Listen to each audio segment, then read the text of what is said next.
Hi, welcome to Texas Review. Today we are going to discuss about how to develop our vocabulary. Most of our students have shared that developing vocabulary is a big challenge in GRE. So today we are going to discuss about the various approaches and aspects which can help us to develop our vocabulary. First of all, let us understand what exactly is vocabulary building. When we talk about GRE, are we talking about the words which we use for conversational purpose? The question is obviously no. The way we speak in our day-to-day life and the way we communicate with each other and the kind of words that we use, they are quite different from the words that are used for the purpose of writing. Let us connect with our mother tongue. The way we speak our mother tongue, and if you just pick up a newspaper and see the way they write in the same language, it would be totally different. So from GRE perspective, we should not fall into the trap of thinking that if somebody speaks well, if somebody is fluent enough, he or she has good vocabulary. Here we are talking about the high frequency words which are specifically used for the purpose of writing. And we should have the capacity to understand these words in different situations. So first of all, let us see whether we have this habit of reading or not. Most of us, because of the busy schedule as an engineer, we do not read much besides our syllabus. So in that context, let us develop the habit of reading. Our mind processes information that is not in pieces, but it can process information which is complete in its own. So any word which you go through for the first time, you're not going to retain it for a long time unless you experience it. So the best strategy is to develop the habit of reading. And here at Texas Review, we have done that exercise with the help of newspapers.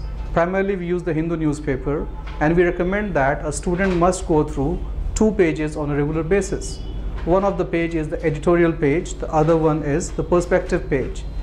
In these sections you will find very interesting words which are used for the purpose of expressing the burning issues and the global issues.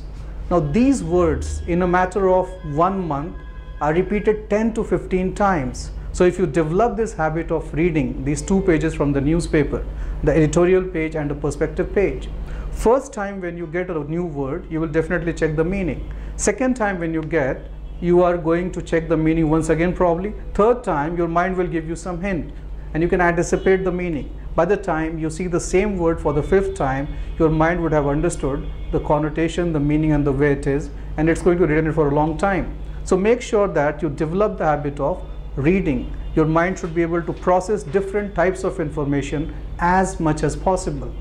Now the second part is, once you get lot of new words, what to do with that? There's a very simple formula. You should try to divide them into positive and negative words based on the connotations. Now at least your mind can help you to identify that, okay, this word has got something positive, it means something positive, or this word has got something negative, it means something negative. So while solving your questions in GRE, you can use this approach to eliminate or select the answer choice. Let's say in sentence equivalence, you have found that the blank needs a positive word, and in the options you see that there are 3 to 4 positive words.